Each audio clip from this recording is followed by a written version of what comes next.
Пробуем. Саламатсыздарбы, урматтуу достор, урматтуу мекендештер. Биринчиден, сиздерге чоң рахмат. И я приношу свои извинения всем вам за долгое молчание. Я видел и читал все ваши комментарии каждый день и искренне признателен вам за вашу поддержку и ваши оценки. Прошу прощения, что выхожу вечером в прямой эфир, но вы сами видели события, которые сегодня происходили в течение дня. Сегодня завершается важный этап стабилизации общественно-политической ситуации в нашей стране. Правительство, утвержденное в октябре 2020 года, передало полномочия новому премьер-министру и новому кабинету министров.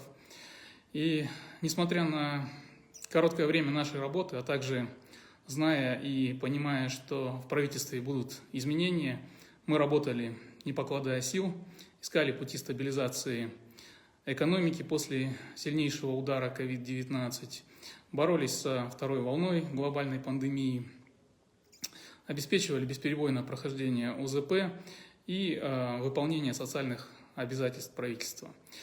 Я благодарен каждому из вас, каждому, кто поддерживал нашего президента, правительства и основные приоритеты нашей работы все это время. И я благодарен каждому члену правительства за работу в это нелегкое время, в этот нелегкий период.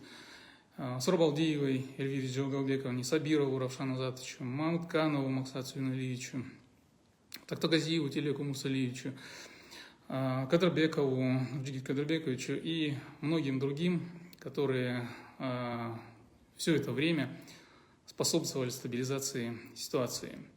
Скажу честно и откровенно, и вы это знаете, у меня никогда не было личных амбиций, и тем более я не стремился занять пост премьер-министра. Мы работали ради будущего нашей страны, и я думаю, что нам удалось заложить основы масштабных реформ в экономике и предпринимательском секторе. Вы знаете, что согласно Конституции коалиция парламентского большинства выдвинула Марипова Улбека Асамединовича на пост премьер-министра нашей страны, и сегодня его кандидатура была утверждена Джукурку Кенешем. Он, в свою очередь, оказал мне доверие и пригласил сохранить должность первого вице-премьер-министра.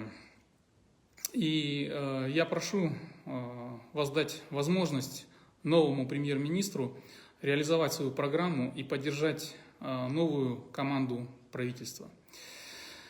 Предстоят масштабные политические изменения, вы все прекрасно о них знаете.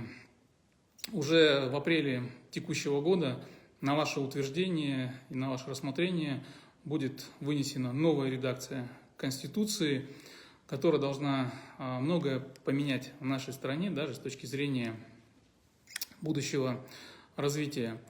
Я просто хотел сказать, что я остаюсь с вами, дорогие друзья.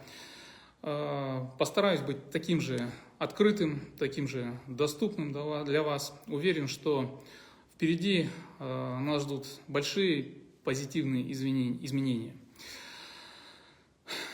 И, пользуясь этой возможностью, я сегодня, наверное, не буду долго говорить, но хотел поделиться с вами еще одной важной новостью, которая буквально сегодня была опубликована. Вы знаете, что многие поднимали вопросы по возможностям перелетов в Российскую Федерацию, увеличению количества рейсов. И буквально сегодня руководство Российской Федерации объявило об увеличении количества авиарейсов между двумя странами с 8 февраля текущего года. Количество рейсов будет увеличено с 1 до 3.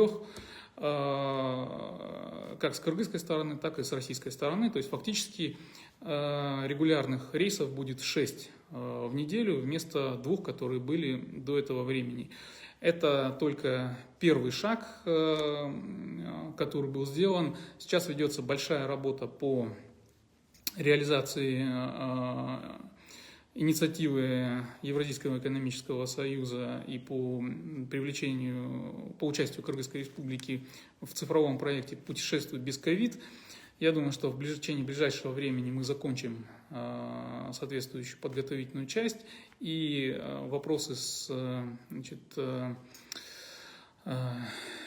авиасообщением между Кыргызстаном и странами Евразийского экономического союза будет решен, и это также скажется в том числе на стоимости авиабилетов. Будем вести соответствующую работу, и я уверен, что впереди будут большие позитивные изменения, поэтому будем работать, уважаемые друзья, и будем с вами на связи. Спасибо, что вы есть, спасибо, что вы с нами, и спасибо за то доверие, которое вы оказываете. Рад был с вами всеми увидеться. До новых встреч.